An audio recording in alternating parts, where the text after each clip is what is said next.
Om Namo Bhagavate Vasudevaya.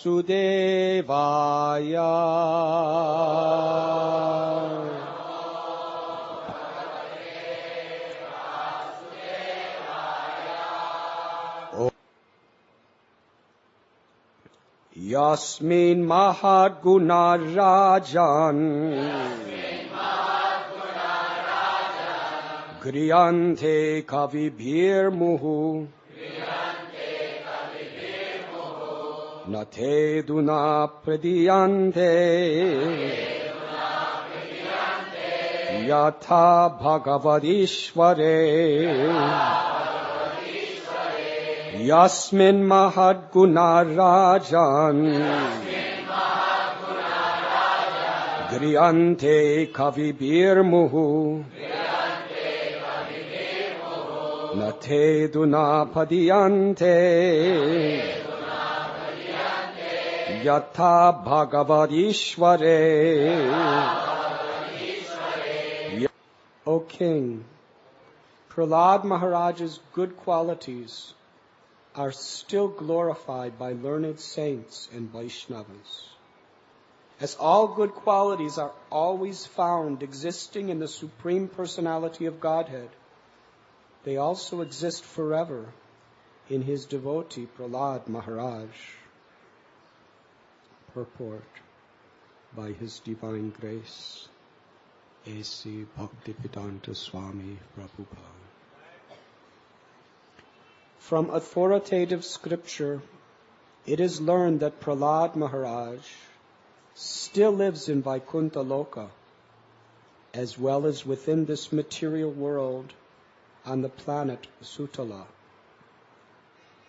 This transcendental quality of existing simultaneously in different places is another qualification of the Supreme Personality of Godhead. Goloka eva nivasya kilatma bhuta. The Lord appears in the core of everyone's heart, yet he exists in his own planet, Goloka Vrindavan. The devotee acquires qualities almost the same as those of the Lord because of unalloyed devotional service. Ordinary living beings cannot be so qualified, but a devotee can be qualified like the Supreme Personality of Godhead, not in full, but partially.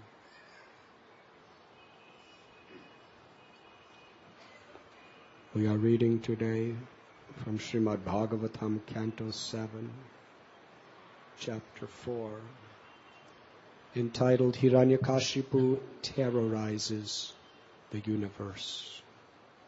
Text 34.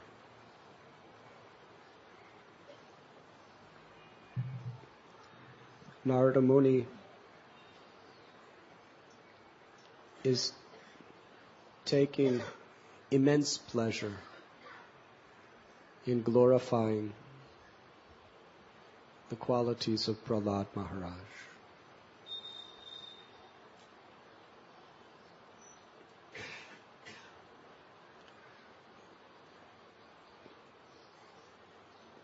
In our translation, it is interesting to see how, speaking to Maharaj Yudhishthira, Narada Muni says, Prahlad Maharaj's good qualities are still glorified by learned saints and Vaishnavas. He's speaking very much in the present tense. Although Prahlad Maharaj performed this lila in the Satya Yuga, Narada Muni is speaking to Yudhishthira Maharaj at the very end of Dwapar Yuga.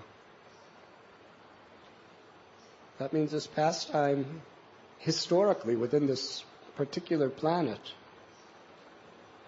took place long before.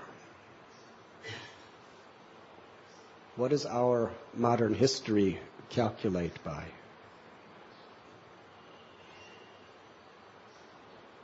the United States of America, the most very, very influential, powerful country in this world,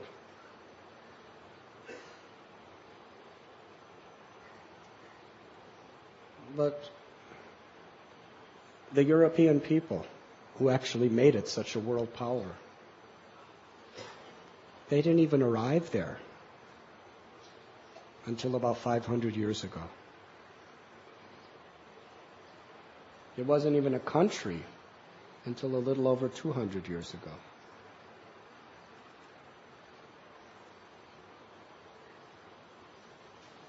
And we think that is a long time back.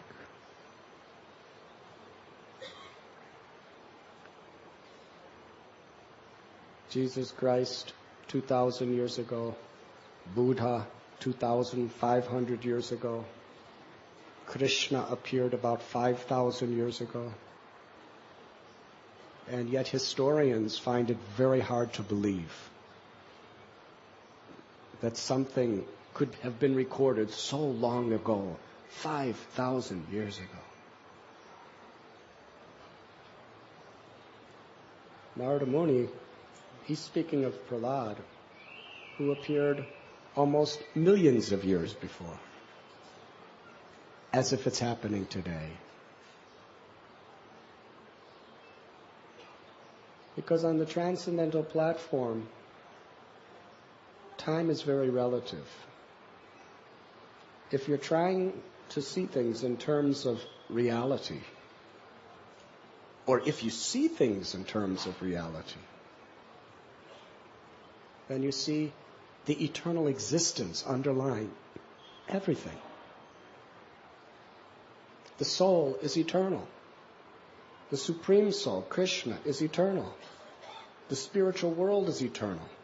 Material nature is eternal. Time is eternal. Material nature, its manifestations are all temporary. But nature itself is God's nature. Mayadhyakshena prakriti. It is eternal. In material existence, nothing really is born or dies. Matter is simply transformed. But the energy that is sustaining it and that is transforming it is Krishna's nature.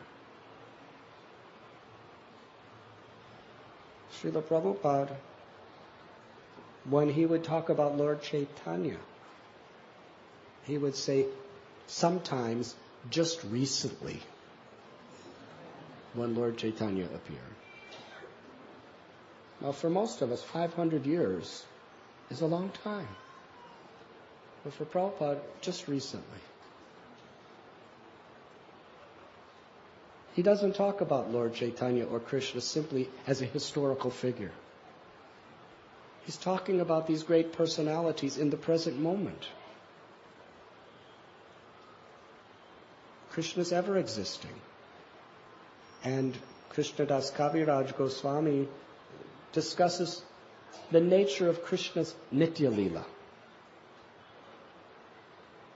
In the spiritual world, beyond the Paravyoma, in the spiritual sky of Goloka, Krishna is eternally performing his pastimes. And even within the cosmic manifestation, Krishna is constantly performing his pastimes. Just like the movements of the sun, it's always revealing a particular time somewhere in the world. Yes?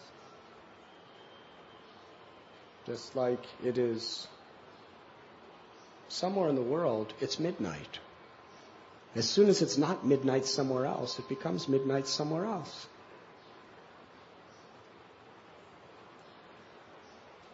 Similarly, as soon as Krishna performs a Leela in one universe, as soon as that is complete, the same Leela is performed somewhere in the cosmic manifestation. Krishna is always killing Putana somewhere in the cosmic manifestation. Krishna is always performing Rasa Leela.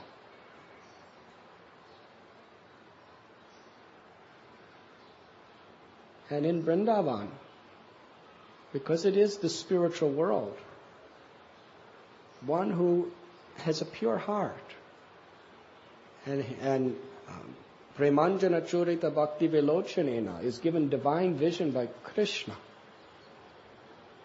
can actually see, or even more, feel within his or her heart Krishna's pastimes eternally taking place right in Sri Vrindavan,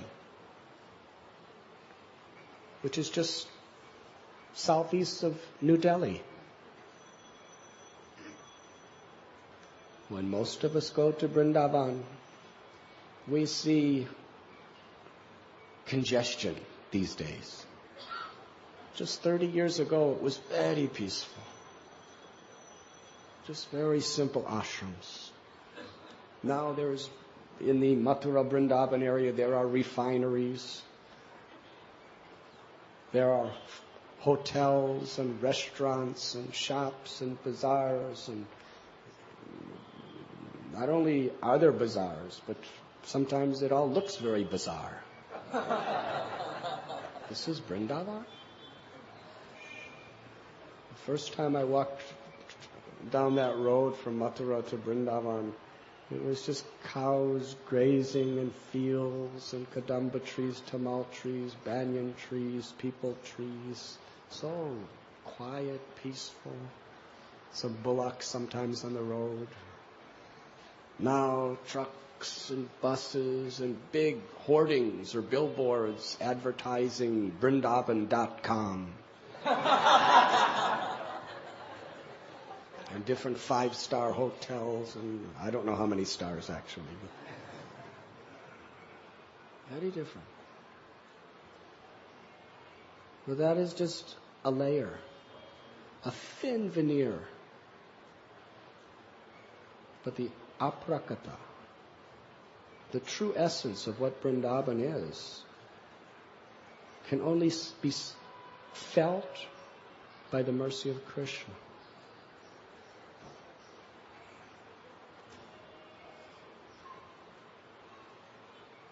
Srila Prabhupada says we should not see through our eyes, we should see through our ears.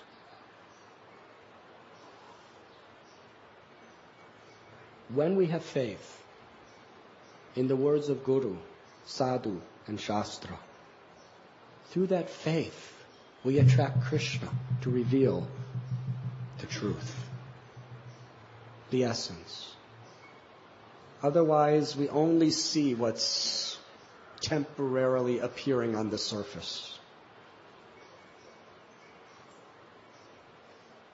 So when we hear the glories of the Lord, in the present tense in Vrindavan, this is where Krishna is dancing upon Kali. With that faith, we can feel it. And as we become purified, Krishna's mercy, we could experience this as a reality. From an empiric point of view, all of these things are very, very inconceivable. But there is a problem. God can never be understood in truth empirically. Through the elevationist approach to the Lord, of trying to understand by our own intelligence or by the good intelligence of others, we can never go beyond the limitations of the senses and the mind.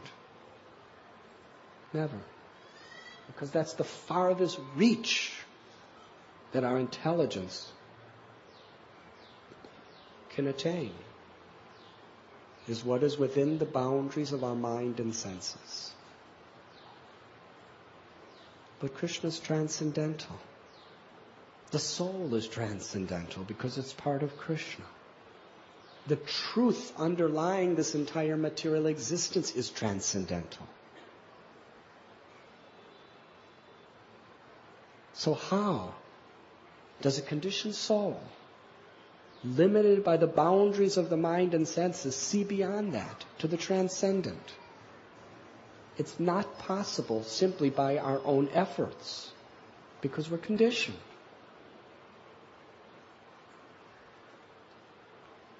However, by the mercy of the Lord, He can reveal. But He reveals on His terms, not on our terms. That means, and He has explained, He has presented philosophy, Bhagavad Gita, a great science, logical, conclusive, rational, philosophical. But it's all leading us through our senses to have complete faith in what is beyond the senses, the mind, the intelligence, or the ego. To give up our false ego that I am the knower.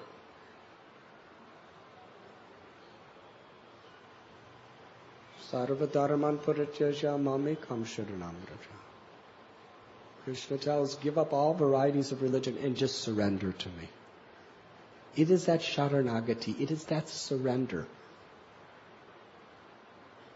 which opens our hearts to receive the mercy of Krishna. And that is all in all. The beginning of surrender is to hear with faith. Adosha tatata sadhu sangota bhajanakriya. At the beginning, little faith. Krishna reciprocates with that faith, and from within our heart and through the environment around us, He somehow miraculously puts us in the association of His devotees. In that association, He gives us the opportunity to develop and open that faith.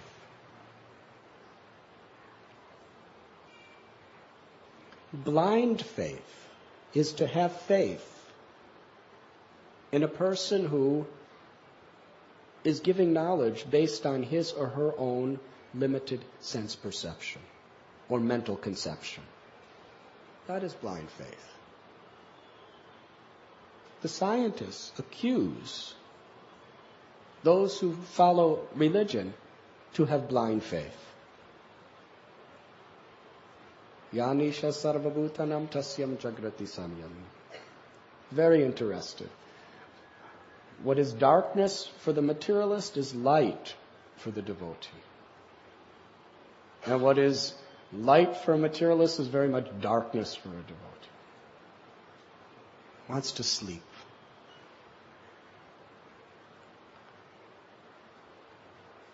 So they are saying blind faith. Blind faith to them means to have faith in something beyond your sense perception. If you cannot show me, why should I believe it? If I cannot see it, if I cannot touch it, if I cannot taste it, if I cannot smell it, how can I believe that it exists? It is all just blind faith.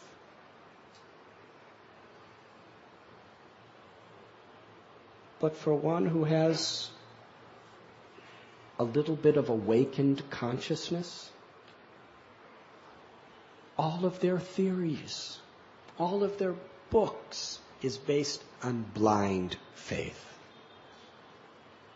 Because they're putting faith on the imperfect, corrupted senses and mental conceptions of themselves, of their contemporaries, and of their predecessors. Yes? That's blind. Is reality something deeper beyond our senses and our mind?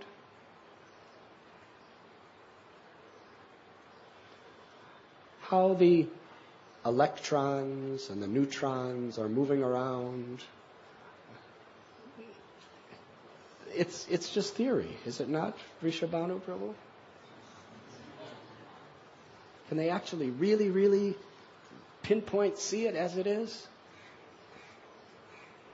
It's beyond their sense perception.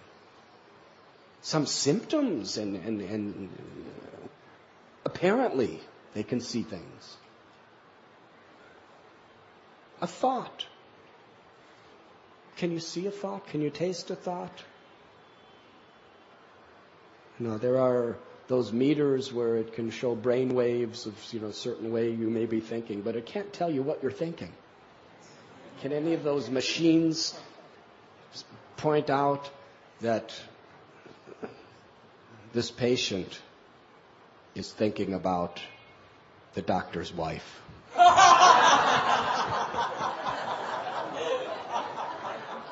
If it could find out, that person would never take the test. But nobody knows. Nobody knows what you're thinking unless you speak it. So thoughts are something very much beyond the senses. But the reality of consciousness is subtler and beyond the mind. It is the basis, the support of life, consciousness. And Krishna, the absolute truth, is the supreme consciousness. So when people read the Holy Bible or the Holy Quran or the Vedic literatures and they hear about these different versions of creation, blind faith. What is this blind faith? Lord Brahma, some guy with 4 heads who has a lotus flower coming out of his stomach? No, I'm sorry. He's born of a Lord Vishnu who's laying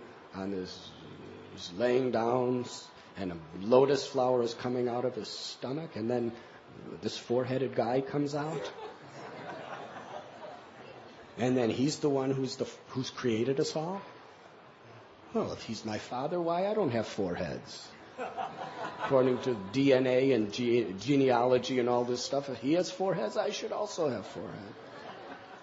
So, blind faith. But all of their theories is blind faith. Nothing is within sense perception. It's all just ideas, conceptions, speculations.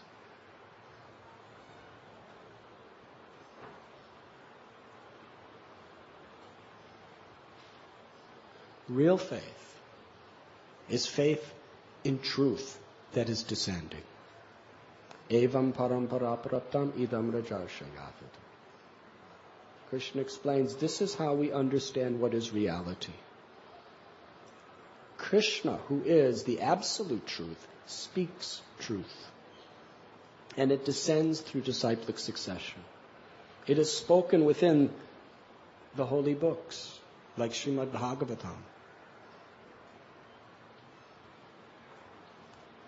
And to open our hearts to accept it with faith. And to live by the principles that are being spoken. That is the process of realization or direct experience of the truth.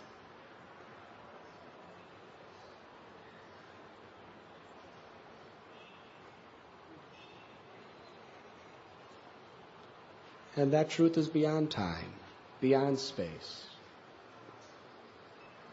Just as the Lord is performing His Leela at all times in material creation, and is performing His infinite Leelas forever in the spiritual world. Similarly, according to what Srila Prabhupada is explaining here, the Lord can empower His devotee in similar ways. Why not? What is it that the Lord cannot do? If it is the Lord's desire that Prahlad Maharaj be in Sutala Loka and simultaneously he's living in Vaikuntha, anywhere the Lord wants him to be, he could simultaneously be there because the Lord is He has Achinta Shakti. He's inconceivable. Once we accept the inconceivable potency of the Supreme Lord, then everything is possible for him.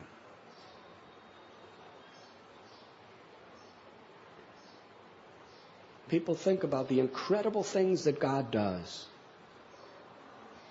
Sometimes even devotees think, they read Bhagavatam and they have to explain these things to other people.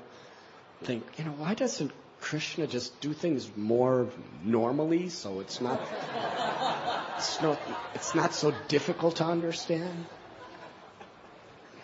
Ram only had one wife. That's easy to explain to people. 16,108 wives? And we want people to believe in that? Well, if you're God, why should you just do what everybody else does?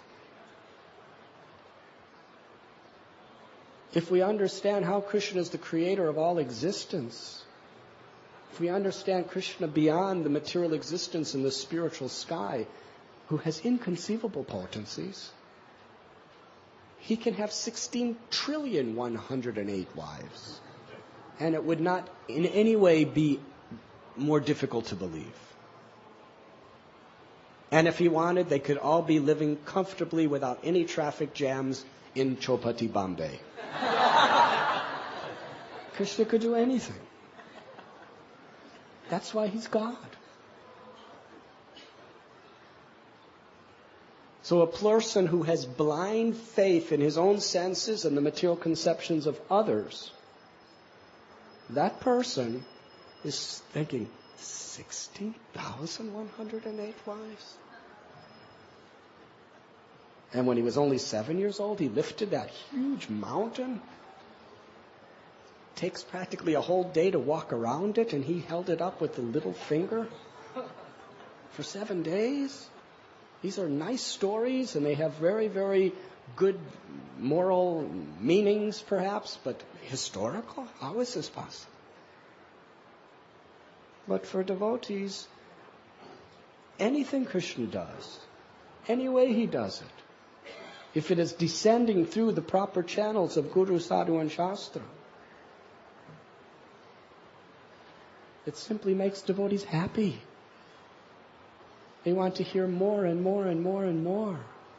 The taste to hear about Krishna, the taste to glorify Krishna.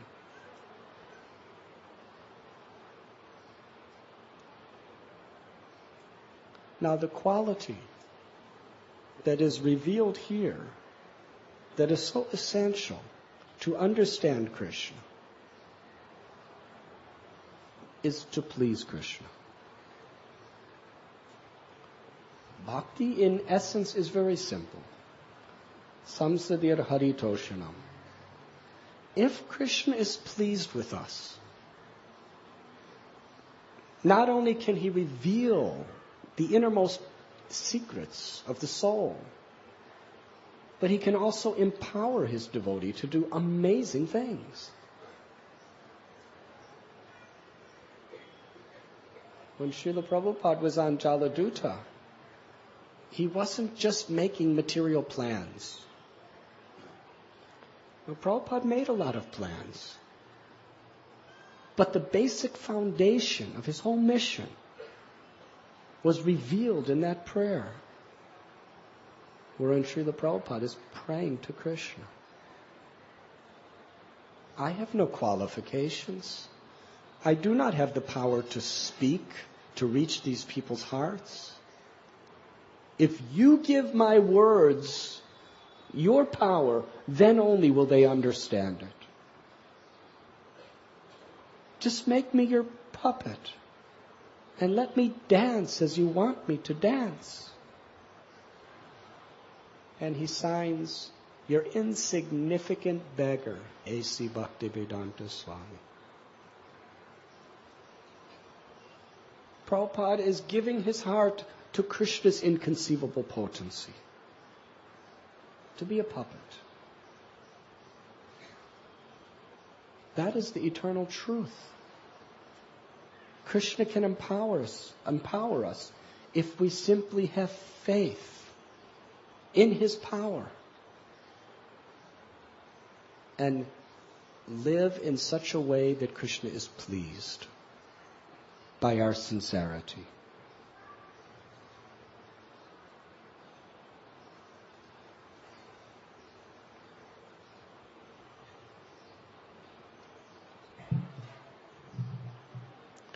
When Krishna is pleased with us, then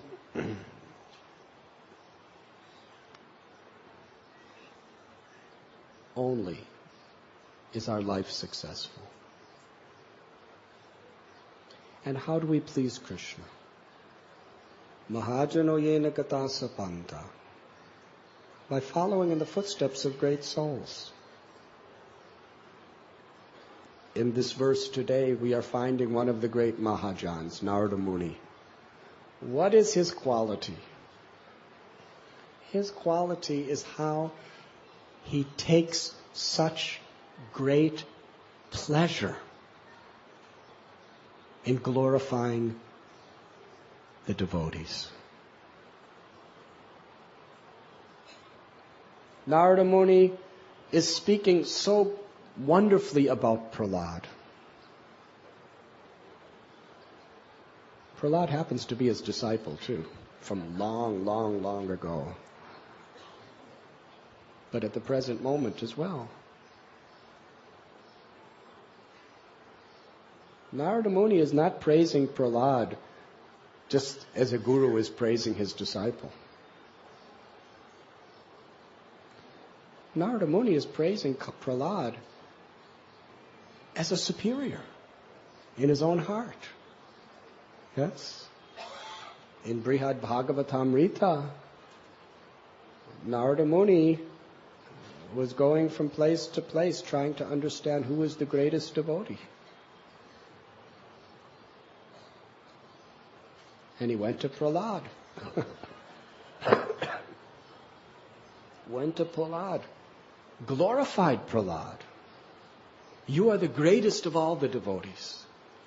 Prahlad, no, not me. I'm sitting around thinking of Krishna, and Krishna always has to come and save me. But look at Hanuman.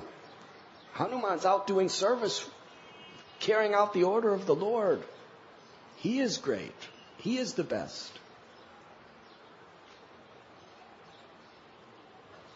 The beauty of Sri Brihad Bhagavatamrita of Sanatana Goswami is revealing to us how Krishna is so pleased by the quality of a real devotee.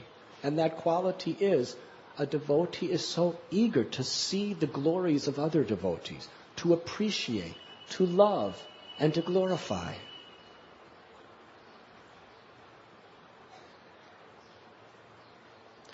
Yesterday's verse, we read how, just so I don't appear partial, I will read it directly.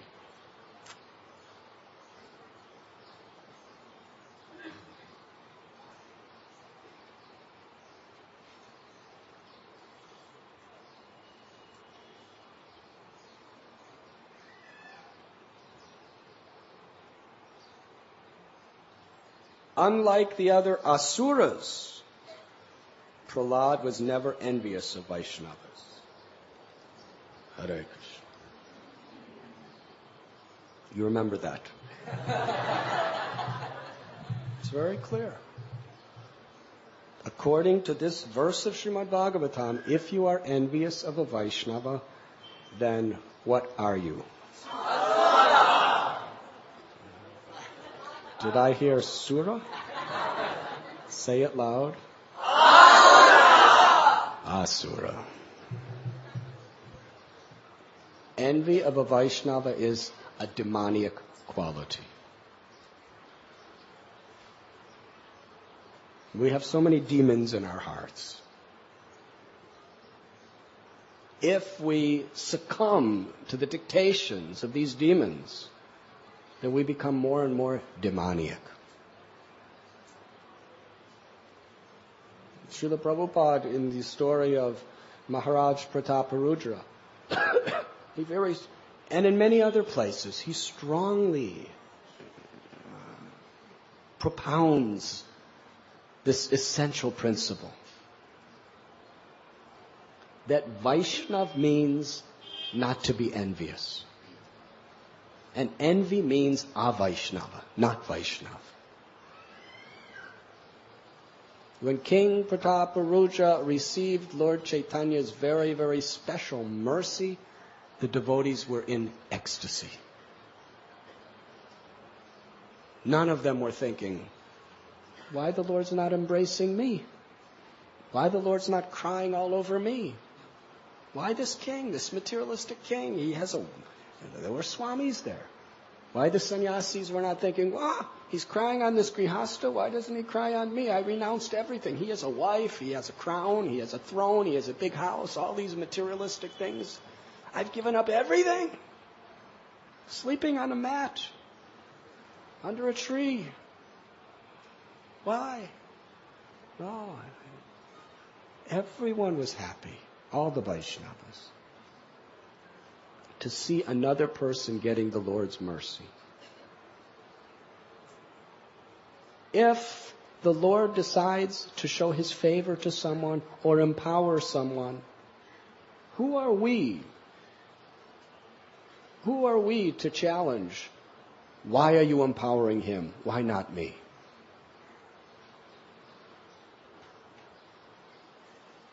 Envy of any living being is a symptom of envy of God. One of the quickest and easiest ways to become a pure devotee and go back to Godhead is just to chant Hare Krishna sincerely and enjoy seeing other people getting mercy. And appreciate the Vaishnavas and what the Vaishnavas can speak and what they can do. That appreciation itself of a Vaishnava is one of the greatest forms of glorification of the Lord. Appreciating a Vaishnava is one of the greatest ways of pleasing the Lord. But envy is one of the most major setbacks in our spiritual life. But what to do if we have envy in our heart? It's due to so much past conditioning. We're practically habituated to react with envy. We should see it as a disease for what it is, and not blame the person we're envious of, but see the problems in me. And we should diligently try to overcome that envy. Number one, by not acting according to its dictations through our words or our actions.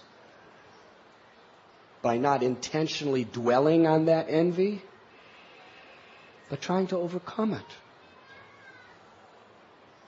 When that one Brahmin approached Sri Chaitanya Mahaprabhu in Kuliagram, he fell at his lotus feet and begged forgiveness for all the Vaishnavas he blasphemed. He said, now I understand who you are, but previously I was constantly blaspheming your devotees. Lord Chaitanya Mahaprabhu, he didn't say, oh, then you will go to hell. He said, blaspheming, speaking ill of a Vaishnava is like drinking poison with your mouth. Yes, you speak with your mouth.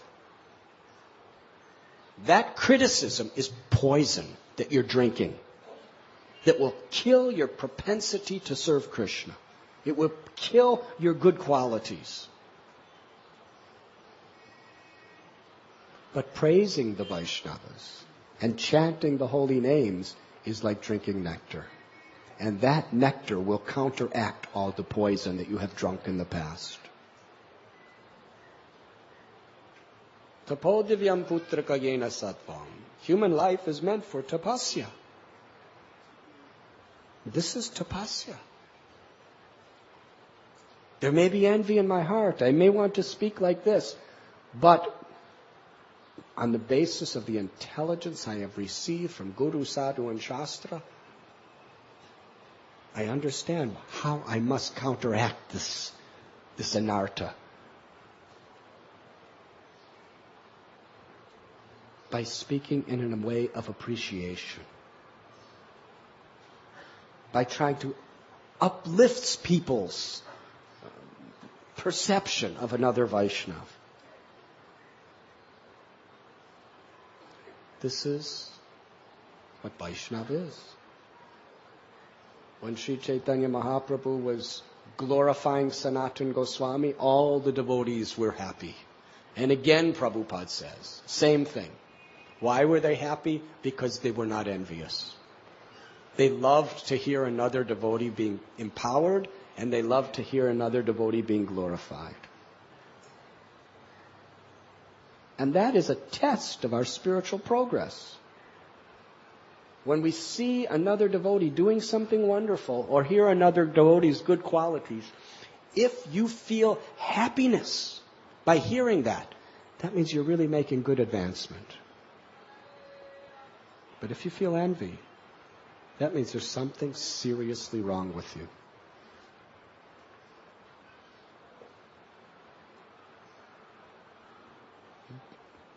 That means there's a disease. Don't be discouraged. Just take the medicine and get rid of that disease. But if you don't see for what it is, it will consume you.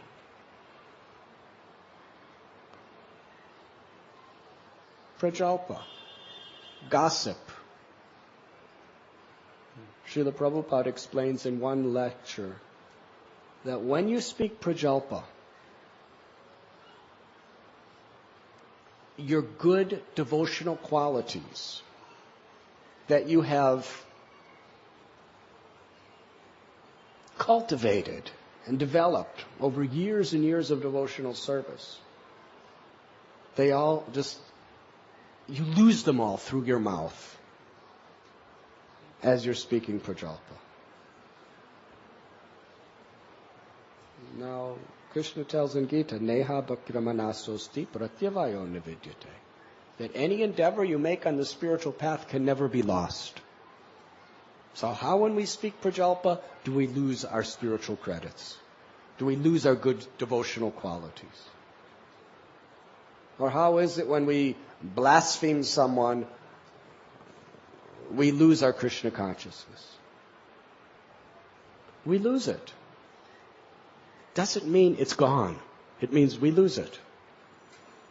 Just like, for example, you have something very dear to you.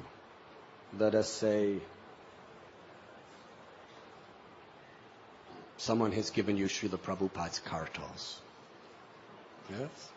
How many of you would like to have a set of Prabhupada's kartals that he personally played in 26th Avenue in New York City in 1966? That he played at Tompkins Square Park and began the movement. That he played in the Bowery even before that. And in San Francisco, in Golden Gate Park, he played these karatals and made all the hippies dance and chant in ecstasy. How many would like karatals like that? Say Hari Bol. Well, you have them.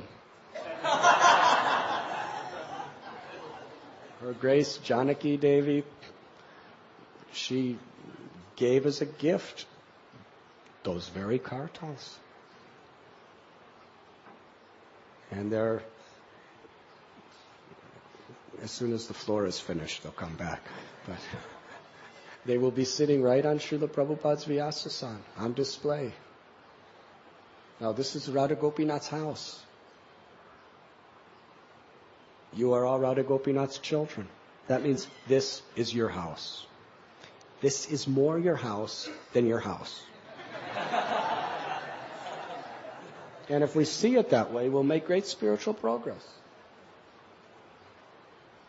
This is the house that Prabhupada has provided for us, where we could live in the association of devotees under the lotus feet of Sri Sri Radha Gopinath. Now, no doubt you're putting Krishna in your house at home also.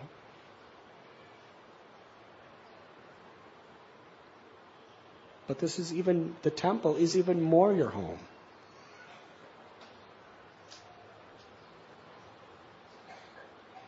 Because it's the home that the Guru Parampara is giving you for spiritual shelter.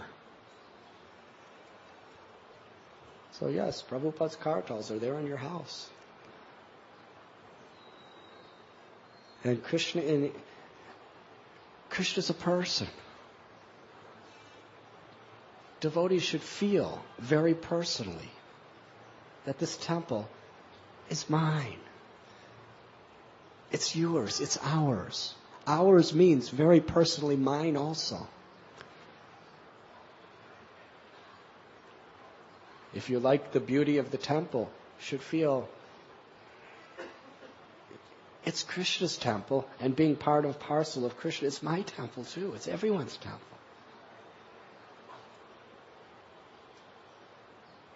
The karatals, better than having them just in my home so I could look at them. They're here so I could see them and the whole world could see them. Yes? Now, I went off track from the example I was using. But let us say, besides those kartals, someone gave you another set of Prabhupada's kartals. And you lost them. Somehow or other, you went to Car Road to Sri Mahaprabhu's house for a Friday night program. And somehow or other, as the train was going by up above, and everybody was looking down, you kind of got distracted, and you left it somewhere, and you forgot where you left it. And then about a week later, you realize it's gone. Now, Mahaprabhu, he found them. He doesn't know whose they are. He doesn't even know they're Prabhupada's. He just takes those karatals and puts them in a drawer. I hope this example is not boring you. So as far as you're concerned, you have no access to those kartals anymore. They're gone. They're lost. Yes? Completely. You can't play them, you can't see them, they're gone. But as soon as somebody tells you, actually Prabhu has them in his drawer, then they're found. So they're not actually gone, they're just lost to your vision, so you have no access to them. Prabhupada gave an example. You could be a wealthy man, but if you forget where your money is, you're living on the street like a beggar. But actually, the money's still yours. You just have no access to it. So whatever spiritual progress we make is eternal. But when we make offense to a Vaishnav, or when we speak prajalpa, we lose the credits. We lose our connection to that. And that's how we see sometimes great devotees act like sinful, immoral materialists. They don't even have faith anymore. Everything's there, but due to offenses or due to inattentiveness, they've just lost their connection. So they're just like any other gross materialist, sometimes even worse.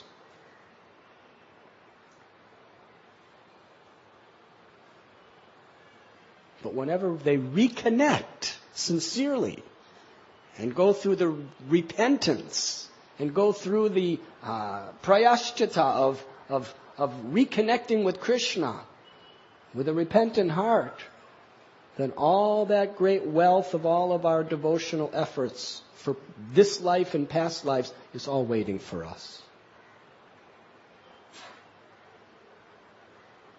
But sometimes we could lose it for millions of lifetimes before it's retrieved, depending on the nature of our offenses and our unwillingness to take the opportunity to return.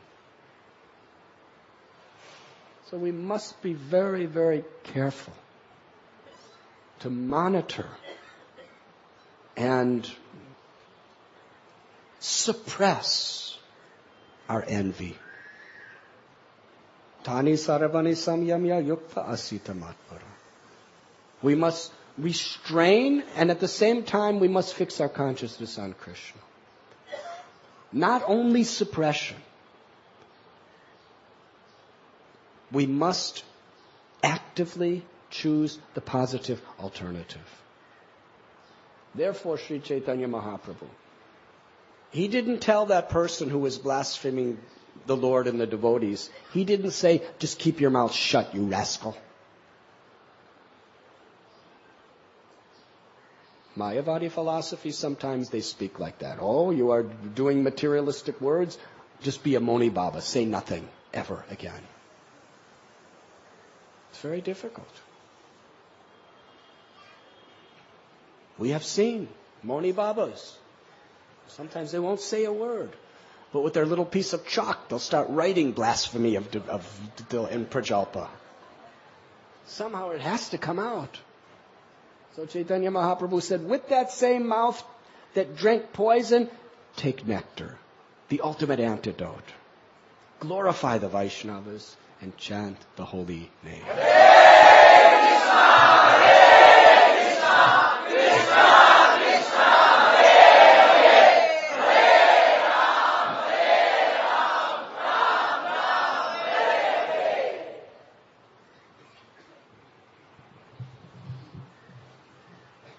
Why is Narada Muni so great? Because he's always seeing the greatness of others. Not only the Vaishnavas, but he's saying the potential greatness even in the most sinful people. Sri Chaitanya Mahaprabhu glorifies Narada Muni with the story of Magrari. Magrari was cruel, envious. He was a hunter.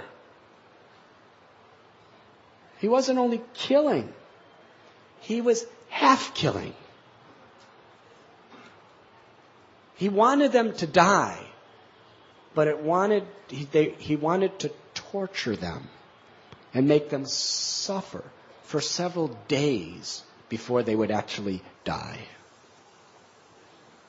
It's not that he would half kill them and then make them all right again. He would half kill them for a slow, painful death. What worse suffering could be there on a physical, mental plane than slow, painful death? Very difficult. You're suffering, and you know there's no future except death. Unless you're a devotee. The other day I was speaking about His Holiness Bhakti Tirtha Swami Maharaj. When there was nothing except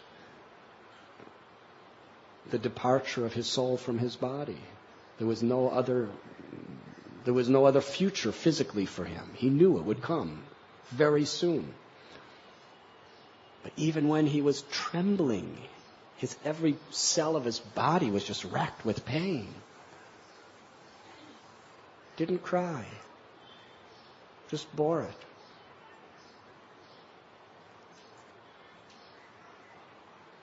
I was trying to talk to Krishna about him. We would speak about Krishna for hours every day. Just sharing Krishna Katha gave us such joy, such intimate relationship between us, just sharing Krishna with each other. One day he said, Maharaj, we made it. We made it. We're there. I said, where? He said, we made it. We're there. So where are we? We're in the spiritual world.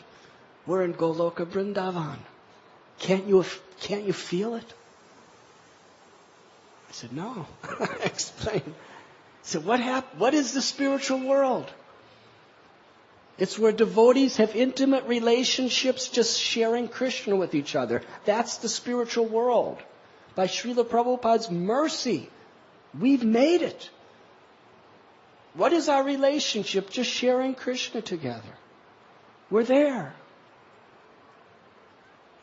That was his realization.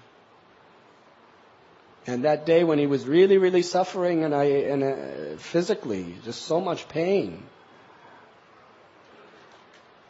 I saw he couldn't concentrate on hearing about the narration of Lord Krishna. So I just started to chant. And he chanted. Tears poured from his eyes. And this smile that was so effulgent, it just illuminated the world, this smile. And his eyes were sparkling. Meanwhile, his whole body was trembling in pain. And he just said, amazing, amazing. Tasting Krishna's holy name. I would not trade my position for anything else or anyone else in the entire world. Because in this position, I'm in the association of devotees tasting the nectar of the holy name. That is a Vaishnava. Now Mugrari, he was just shooting these little animals. They were not taking shelter of the holy name. They were just suffering. Narada Muni sees them. And he actually relieves them of their suffering. And Mugrari, the hunter, is very angry. What are you doing? You're spoiling all these good times. Now Narada Muni, he saw good in Mugrari, the hunter. This cruel demon, he's seeing good in him. Hate the sin, but love the sinner. That is a Vaishnava.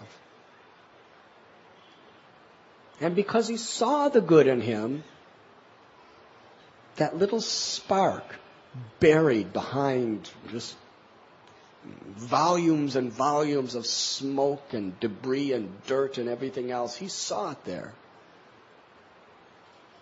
And he encouraged him to become perfect.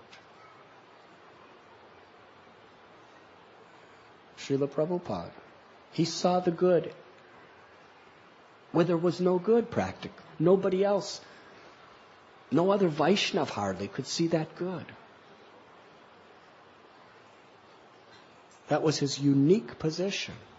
He could see good, and he had faith in the good in even the most fallen souls, if they just connected to Krishna and the holy name.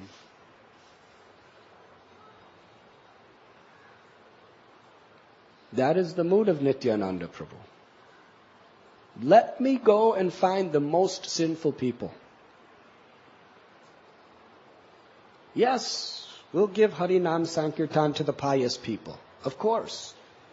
Bring them from their piety to transcendental love of God.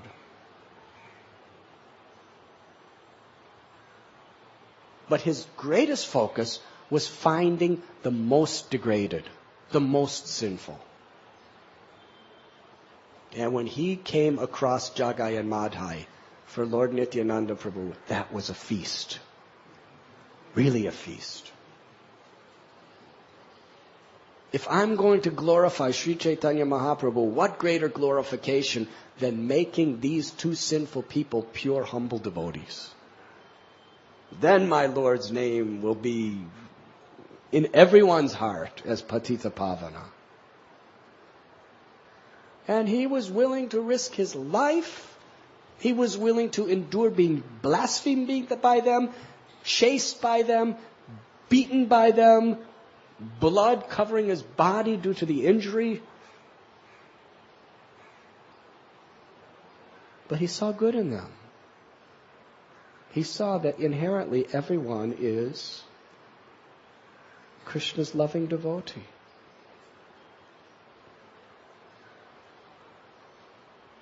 So devotee is neither envious of Vaishnavas nor envious of anyone.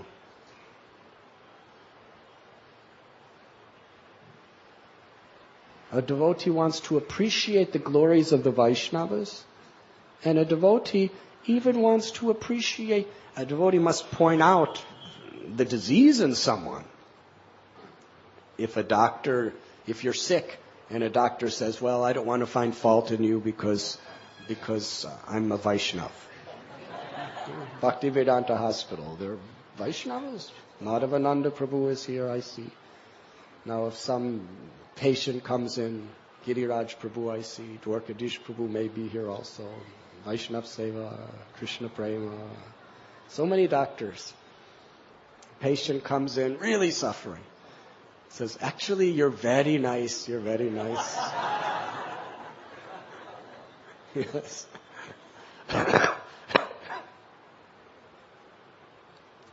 Person comes in as to Giriraj Prabhu and his hand is broken in so many places. And Giriraj says, oh, your legs are very nice. And very nice, healthy shoulder. Well, what about my hand? Well, I'm a Vaishnava. I'm not supposed to see the faults in others.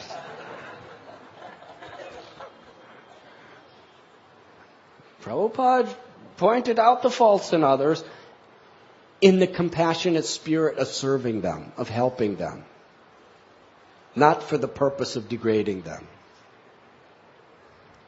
If a devotee is critical about another person's bad habits, whether they're a Vaishnava or whether they're a conditioned soul, it must be for the purpose of bringing them up, not pushing them down. As a service. The Paramhamsa sees everyone as Prabhu. We're reading about Prahlad Maharaj. In Sri Chaitanya Mahaprabhu's Leela, there was Vasudev Datta. He was such a humble servant of every living being. He didn't care who did what. Let them all go back to Godhead, and I'll take the summation of all their sins on my head and suffer hellish conditions perpetually. It breaks my heart to see people suffering in forgetfulness of you. My Lord, this has been my desire for a long time. I beg you, grant me this one benediction. I want nothing else. Lord Chaitanya was weeping. Because he meant it. What a service attitude.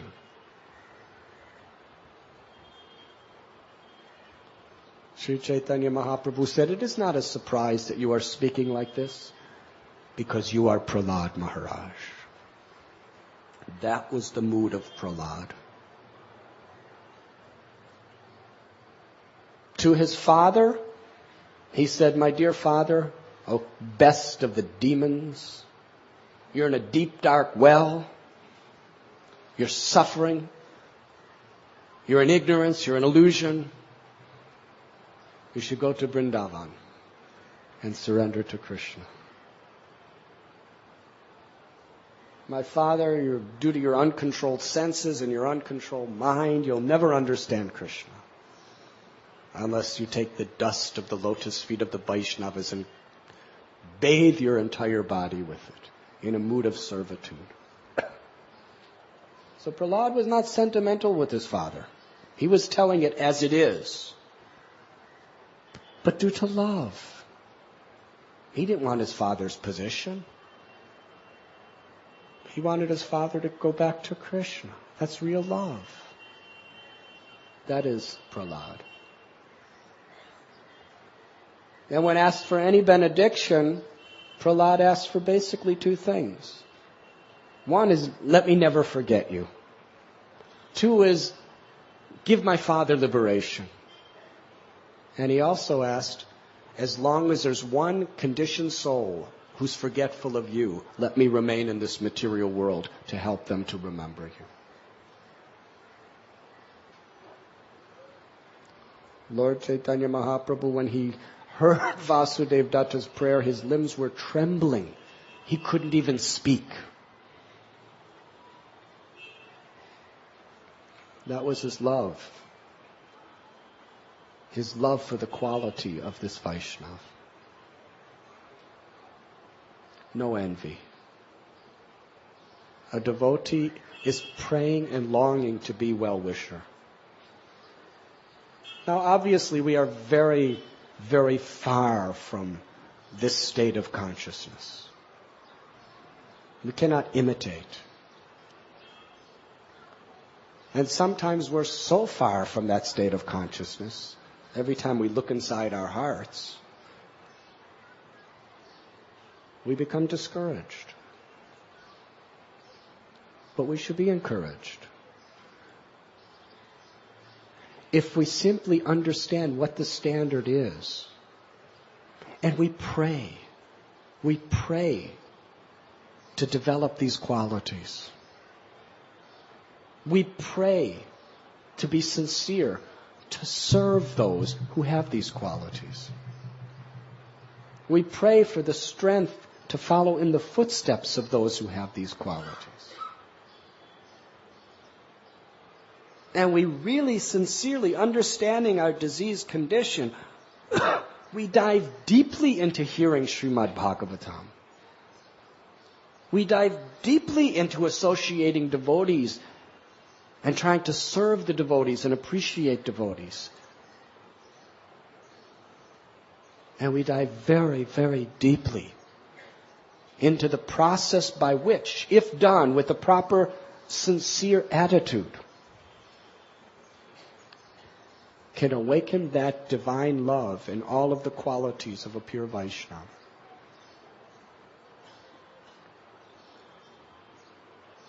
The chanting of the holy names. Cheto Darapana Marjanam. The chanting of the holy names uncovers, reveals the divine love that is within us. As we see how far we are, we should very, very sincerely, earnestly take shelter of attentively chanting the holy names. We need it. It's the only means. When that envy, when that lust, when that arrogance comes from our heart, anger, greed, God, I'm so far. But I have the means. How do we respond?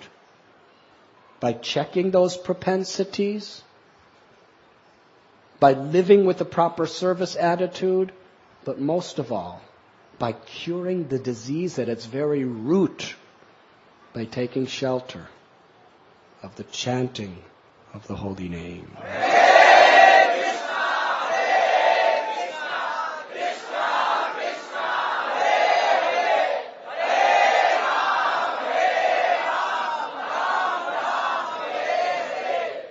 Now one may think that now I'm a very sinful person with all these anarthas in my heart. So yes, I have to take shelter of the holy name. There's no recourse. And I have to behave and speak properly. Service to Vaishnavas and taking shelter of the holy name. That's all that's required. But what happens when I get purified? And then this arrogance and this lust, pride, greed, anger, illusion, they start subsiding. Does that mean I won't have to take shelter of the holy name? It's not like that. Because as you become purified, you see yourself as more fallen. That is the most amazing quality of Vaishnavism. The higher you get, the more you think you're fallen. And the more you think you're fallen, the higher you go.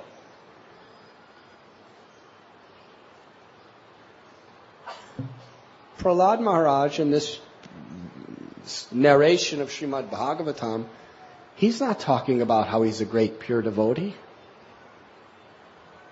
He's telling Lord Narasimhadev in his prayers, I'm just addicted to materialistic activities. I'm I'm born in a family of demons. I'm a demon. That's how he's praying. Kaviraj Swami, I'm more sinful than Jagai and Madhai. I'm lower than a worm and stool. One who hears my name loses their piety. One who speaks my name becomes sinful. How many of you can honestly say you believe that?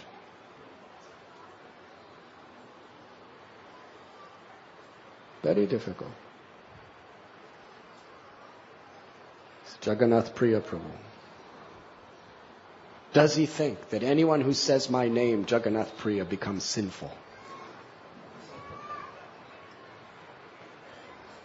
Perhaps. Of course, Jagannath Priya is Krishna's name. But if it is connected to me, then just thinking of me, they become sinful. That's the way Paramhamsas think. And therefore, the more advanced you become, the more deeply and intensely you take shelter of chanting the holy name.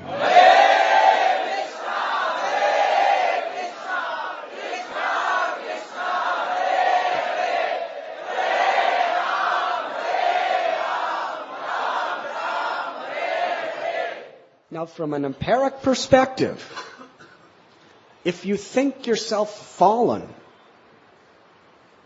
will you be depressed? Yes.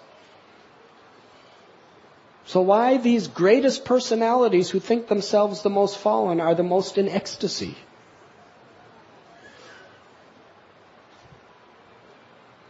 This is completely beyond the pure view of material common sense. Yes? But on the transcendental plane, we can understand. Because when you consider yourself fallen, you're no longer thinking about how I can do it, and I'm very great, and I'm very wonderful. You're thinking how, when you're taking shelter of Krishna in that state, you're experiencing Krishna's greatness, Krishna's beauty, Krishna's love. That is ecstasy. To the degree you have a false ego, you can't take shelter of Krishna's opulences. To the degree you're really humble, you genuinely take shelter of Krishna. And then you experience the ultimate spiritual ecstasy of being in Krishna's presence.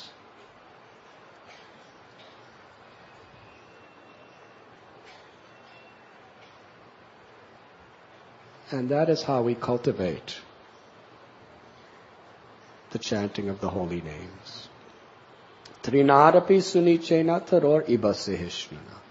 Amanina manadena kirtaniya sadahari. Chaitanya Mahaprabhu is telling us to feel lower than a straw in the street. More humble than a blade of grass. Explain that to your psychiatrist.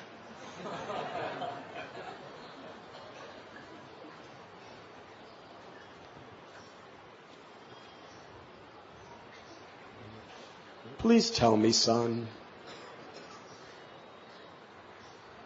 what do you really feel about yourself? Doctor, I'm lower than a straw in the street.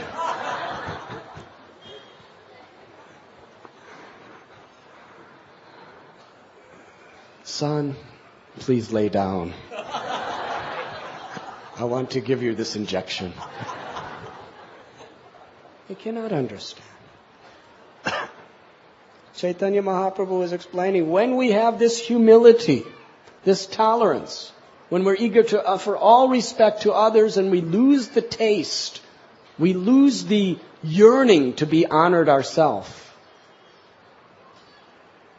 then we are in a state of mind where we can deeply take shelter of Krishna in His name.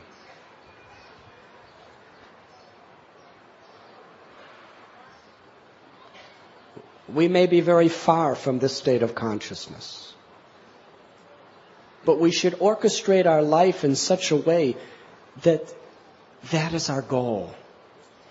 And step by step by step, however far we may appear to be, we're going step by step in pursuance of that goal.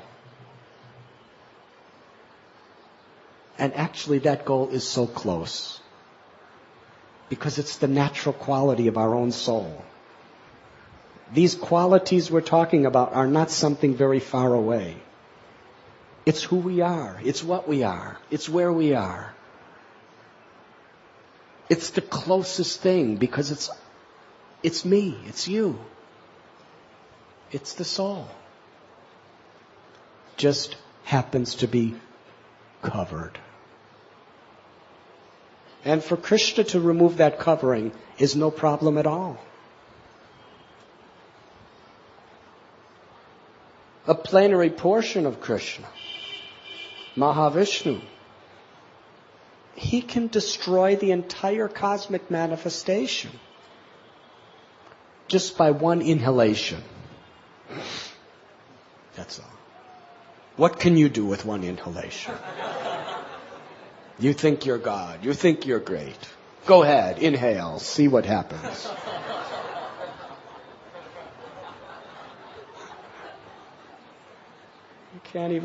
You can't even lift a speck of dust from the ground with your inhalation. Krishna, one inhalation, and annihilates the entire cosmic manifestation. And all the potencies of Krishna are in his name. Because he is his name. What difficulty is there for Krishna to annihilate our anartas that are covering these divine qualities within our heart? It may be impossible for us. In fact, it is impossible for us. Because we're Jivatma, Vibhinamsha, and Maya is very powerful.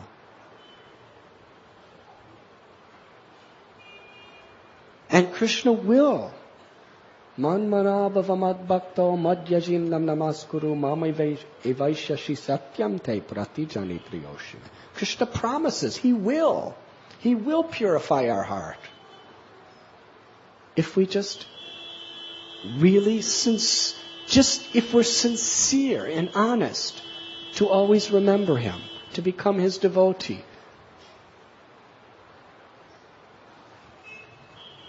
And He tells us what is the best means of always remembering Him? By chanting His holy names. The prime benediction for humanity, the chanting of the holy names.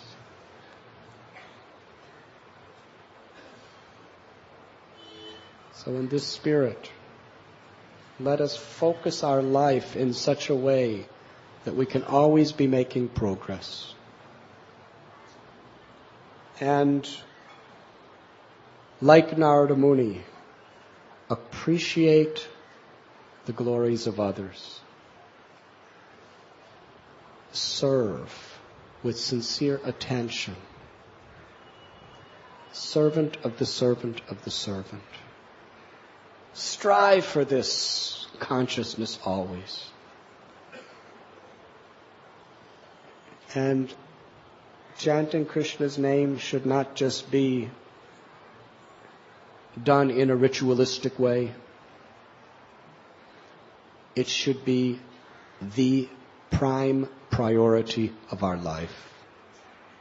We have our jobs, we have our businesses, we have our families, we have so many obligations. But we should organize everything in such a way that we really can deeply dive into the nectarine ocean of Krishna's mercy, which is accessible through the chanting of His names.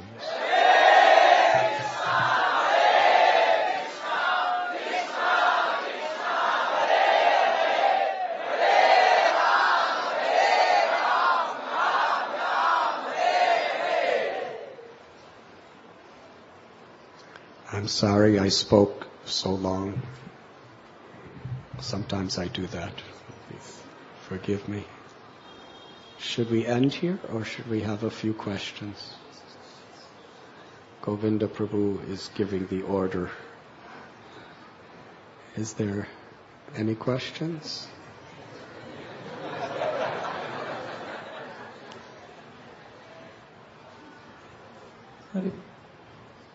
Thank you for the nice class, Maharaj. Thank you. Thank you for your kind words. Maharaj, this is a question and also a problem that we know philosophically that Vaishnava in any condition is glorious, even if in his fallen situation. But at the same time, when we see someone who is not officially a devotee, is not initiated, he doesn't have a kantimala, he doesn't have a tilak, he may not say openly that I am a devotee of Krishna, but when we find some good qualities in them, then we feel natural respect to such people. And on the other hand, when someone is officially a devotee, but then he acts not so rightly, he is attached to position, is attached to selfish ego, then we kind of feel not so good. And on the other hand, somebody is not a devotee, but still is behaving nicely. At least this is my problem. I feel more attracted to such people. How to deal with this situation? I'm the same way. What can I say? But we should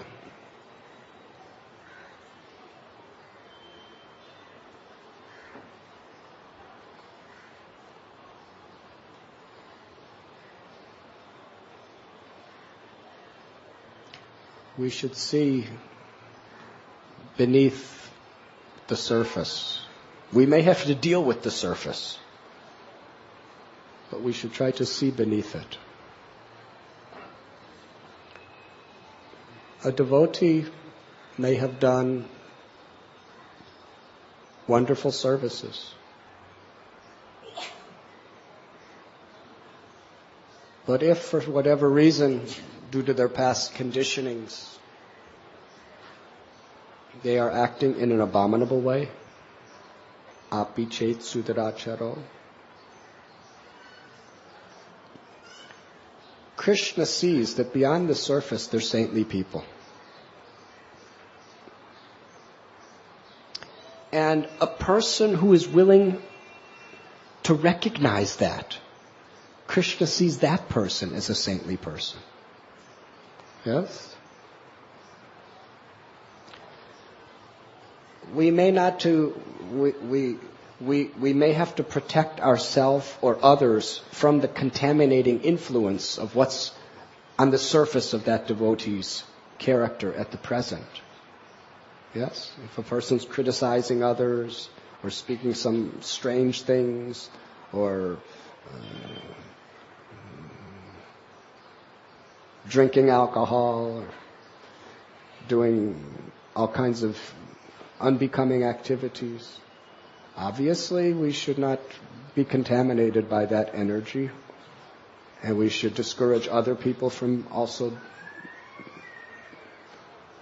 suffering like that. But at the same time, we should see that ultimately this person is a devotee. This person, behind the veneer of this temporary conditioning, has done great service. There's so much of a stock of bhakti in this person's heart. It's just covered. And we should do everything we possibly can to help to remove that covering, either through speaking or through actions or through our prayers. But this is what Krishna teaches in Gita. Even if such a devotee does abominable acts, especially if the person's basically sincere, then should be seen as saintly. And if you see that saintliness, Krishna will see you as saintly.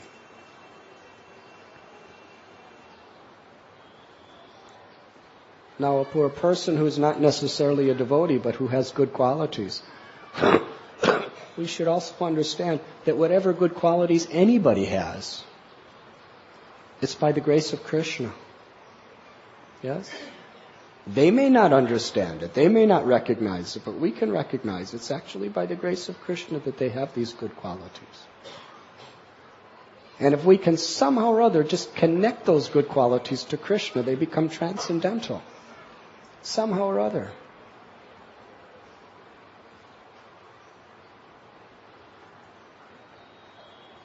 What we feel is what we feel. That's just the reality of the situation. You may like someone, you may not like someone. Yes?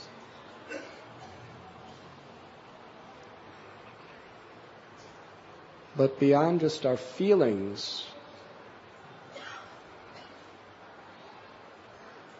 if we're actually in a mood of service, we're going to want to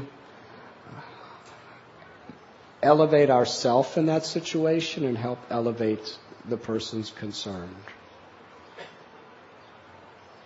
Does that answer your question?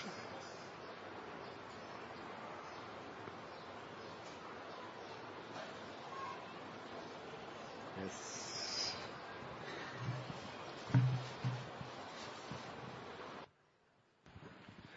Hare Krishna Maharaj. You gave a very simple and very nice example of Giriraj Prabhu curing a patient. Now, Giriraj Prabhu's intention and all actions is to cure and help the patient come out of the disease. The choice is with the patient now. He or she follows the instruction and the medicine and diet. If he or she follows, then he's benefited, otherwise not. Now when a patient doesn't follow what is prescribed, and his or her life may disturb because of contagious or infectious disease, then what else the doctor can do?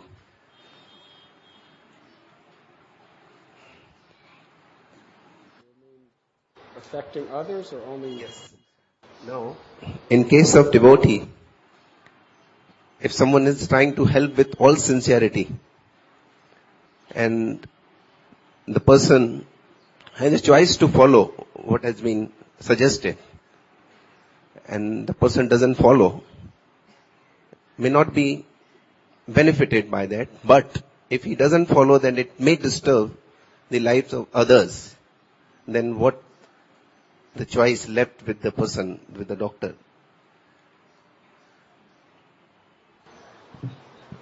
Would one of our doctors like to answer that question?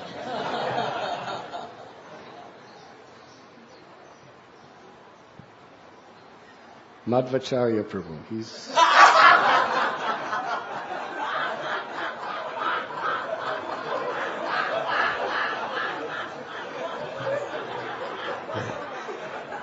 Yes. He was a very sincere student at Sion Medical College. Would you like to answer this question?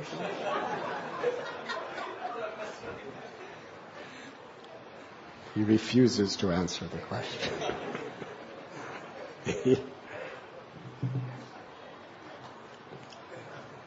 Srila Prabhupada told us to do the needful.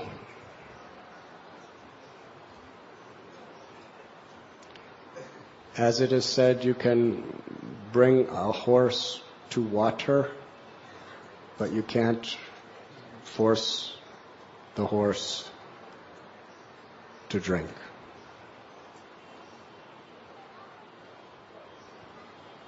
You could bring a hog to stool.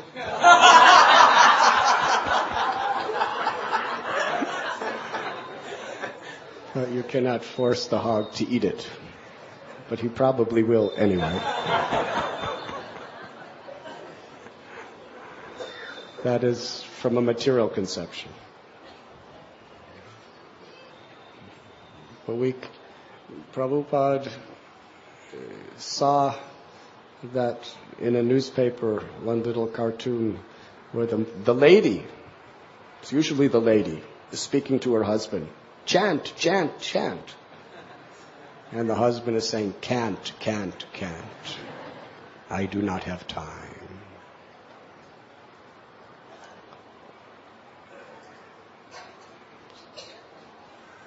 So we should simply be sincere to try our best to give people the proper medicine. If they are simply not willing to take the medicine,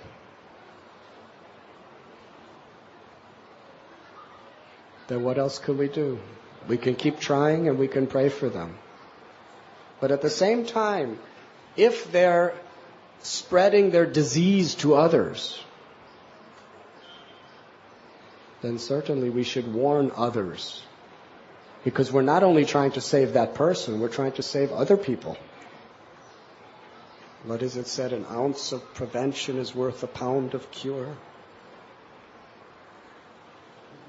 So if someone is misleading others, we should warn those others. We should try to help them as well.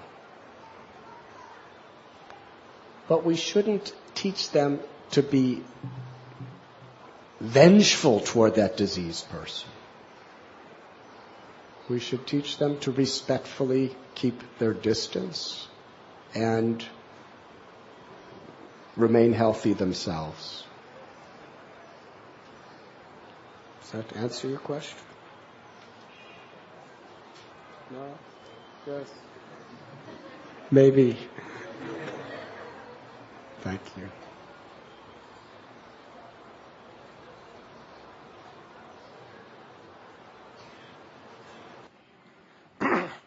Maharaj, in our life, sometimes some injustices happen in our life. And we somehow or other feel it that this injustice has been happened. And then we come into Krishna consciousness and try to see to it that although any person who has done injustice in our life, we try to forget it. But still, we see to it that we are not envious on that person. But we are not having loving relationship with that person. That grudge is still there in our heart for that person. And because that grudge is there, we are not cordial or we are not so much loving with that person. So when we, as you said, when you have problems, the only hope is to chant seriously and really serve the devotees. But when we are chanting, what Maya does it is, when we are chanting, the thought of that person comes exactly at that time. And fully our chanting gets disturbed. Although we want to overcome it out, yet we cannot overcome. Full chanting is disturbed. Naturally for whole day is disturbed because our chanting is bad. Now we are struggling, but nothing works out. And this sometimes goes day after day after day. And sometimes we are going away from spiritual life very, very far away. We know that chanting is the only solution, but then there's nothing working out. And we are not able to take out that person from our heart because that grudge is there. We don't have envy, but that grudge is there. How to overcome this problem in our heart? Because that is making our spiritual life more disturbing.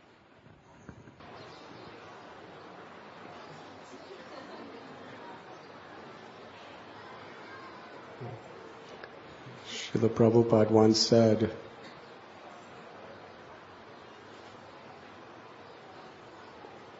you should not blame someone for being the instrument of your own karma.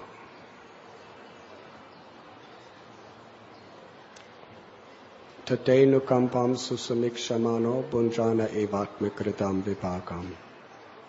We may say it's an injustice.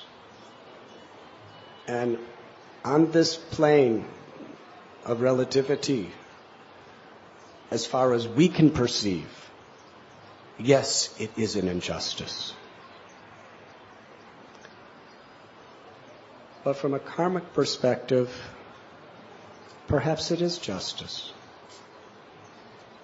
Perhaps you have caused other people pain in the past, And somehow or other this person is an instrument of your karma to bring it back to you. Or from another perspective, perhaps this is just the medicine you need to become more serious about your Krishna consciousness. To have to face this anartha.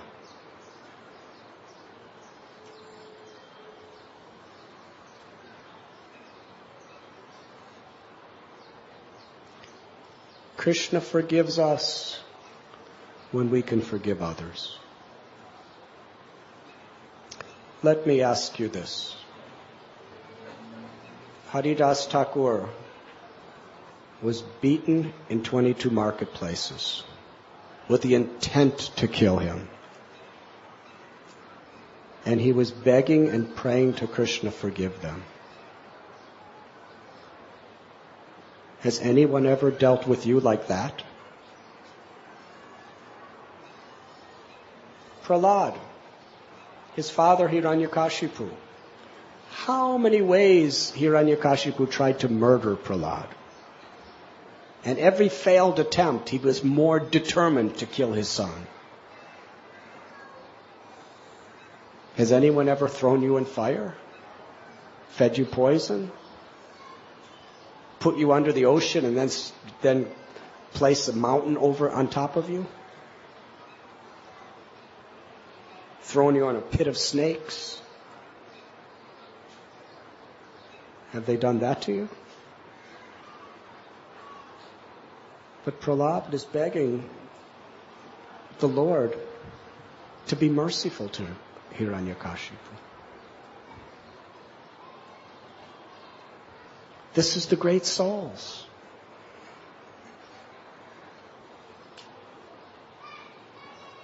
Narottam Das Thakur. There were people who were trying to kill him, who were undermining every possible way of undermining him, blaspheming him, ruining his mission. And he made them devotees.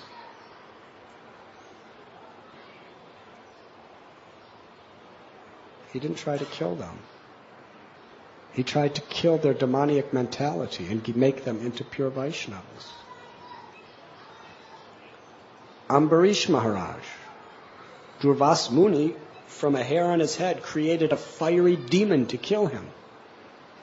Has anyone ever done that to you?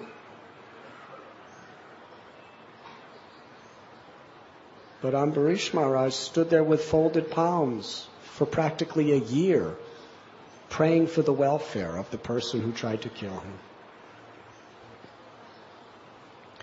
Why do you think these stories are continuously there in the Vaishnava literatures? Again and again.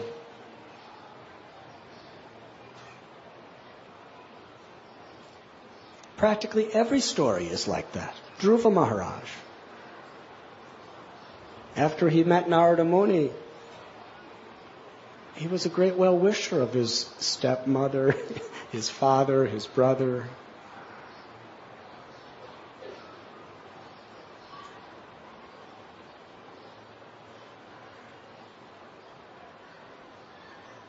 It is because we're living in a world where people will inevitably mistreat us.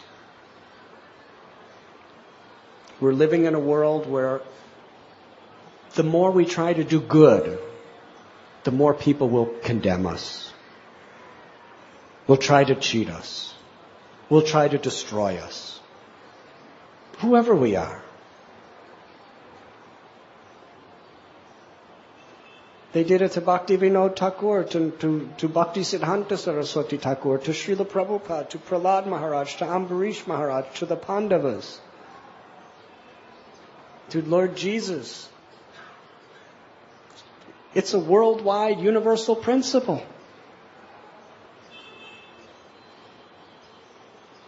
A devotee has no enemies, Bhagavad Gita said. But many people will consider the devotee their enemy. So when these situations come to us, just remember Nityananda Prabhu and Jagayan Madhai, Haridas Thakur, Ambarish Maharaj, Prahlad Maharaj, and so many others. Just remember them. They're the standard. Srila Prabhupada writes that one's greatness has to be estimated by his or her ability to tolerate provoking situations.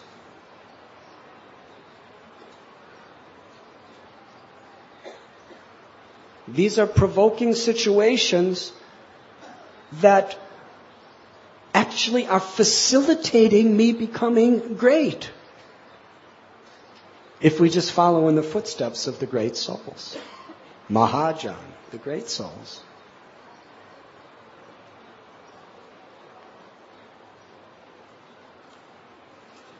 So yes, there may be vengeance towards somebody who has done injustice to you. But never forget that person is a pure devotee of Krishna in essence. Just somehow or other covered by a horrible disease and making him or her act in such an abominable way.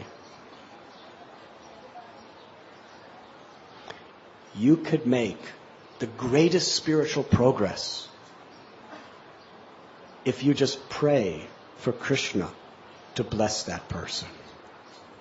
And chant the holy names intensely, not only to overcome your vengeance, but chant the holy names with the intent, with the prayer that for Krishna to bless that person, to deliver that person. You'll go back to Godhead very quickly if you just do that. Much quicker than if you didn't have someone to forgive like that. You didn't have someone to pray for like that.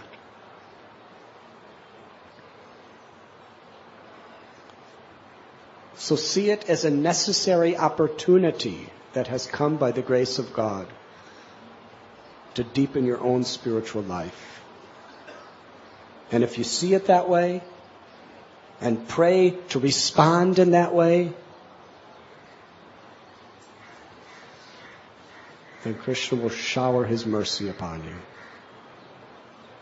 But if you just see it in a very ordinary, mundane way, this person did this to me, and why did he do this, and I hate this person, I can't stop, then you just miss the chance.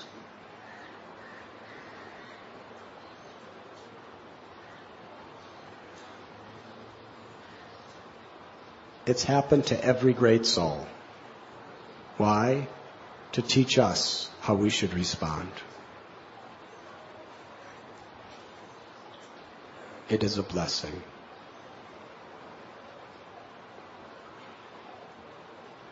Even in the Bible, it said anybody could love their friends and hate their enemies. But a real devotee loves his or her enemies. Hare Krishna. Now, loving your enemies doesn't mean that you allow yourself to be plundered by them. You must protect yourself. You may even have to fight to protect the sanctity of your own spiritual life and that of others. But internally, there's love. You're praying for them. Was Ambarish not praying for Durvas Muni? Was Prahlad not praying for Hiranyakashipu? Was Haridas not praying for the executioners? That's our standard. So the more people hate us, the more the opportunity is for us to make amazing spiritual progress. By doing the needful, as far as protecting our own spiritual lives and others, but internally praying for them.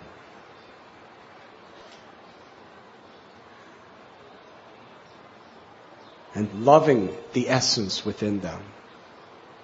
And seeing the opportunity that has come in our lives to come closer to Krishna in this situation.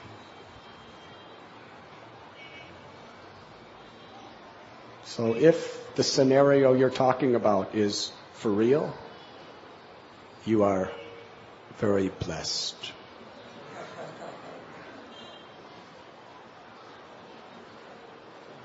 But if you're speaking on behalf of some other person, then that person is very blessed. And you are very blessed. And by hearing your question, everyone here is blessed. Thank you very much. Should we end? Any ladies have questions?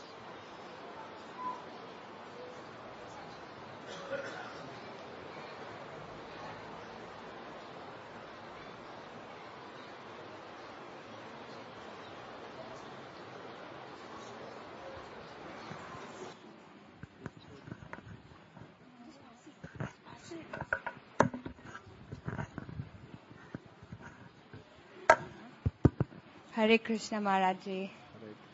Maharaji, why is there no Brahmacharini ashram here for us? We have it in the Western countries. Why is it not here for us? You should ask His Holiness Jayadvaita Swami.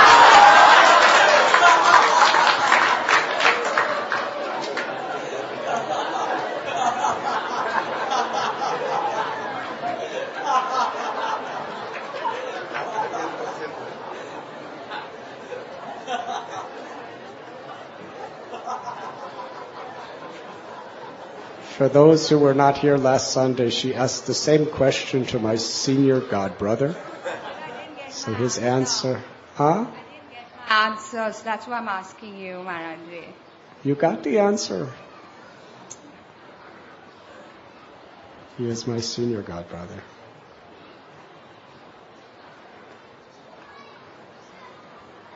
Is there any other questions?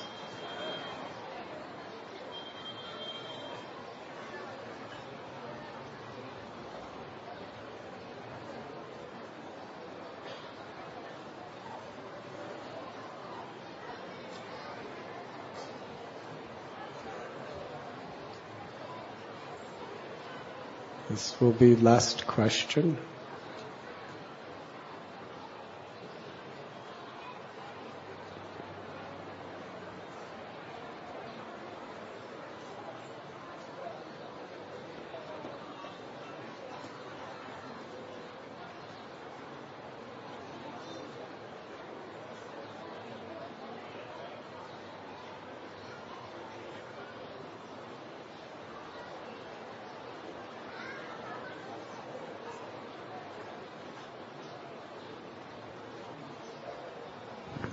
Haribol Maharaj. Vivo. Maharaj, you said that even if we see bad qualities in a person, we should try to tolerate them and pray to the Lord to rid them of those bad qualities. But we hear about the 6 loving exchanges which Rupa Goswami tells us to have with the devotees. Then what if a devotee is being tormented by a thought of some devotee not behaving properly, and if that devotee confides to another devotee, is that an aparadh? Or because that person has to talk to someone, and if he cannot do anything about it, at least talking to someone will make him feel better. Is it an aparadh to speak about it or to even hear about it?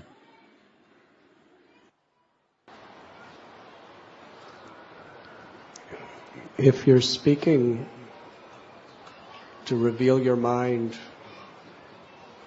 for the purpose of getting help yourself, then that is not an aparadh. That is a necessary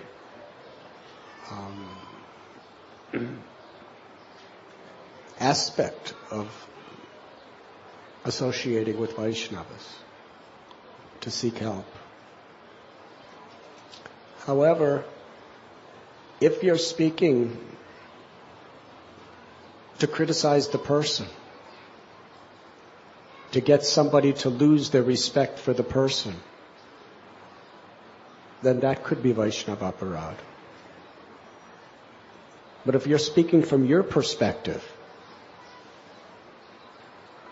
to seek help for yourself.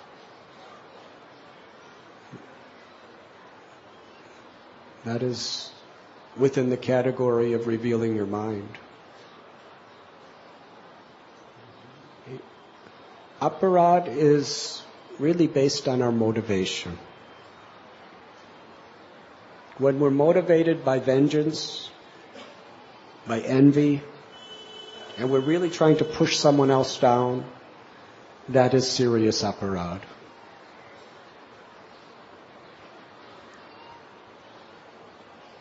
But if we're seeking help ourselves in a situation where someone is misbehaving or mistreating us, and we're just telling a person what we're going through, without trying to necessarily shed bad light on that person, but to seek light for ourselves, that is necessary. Does that answer your question?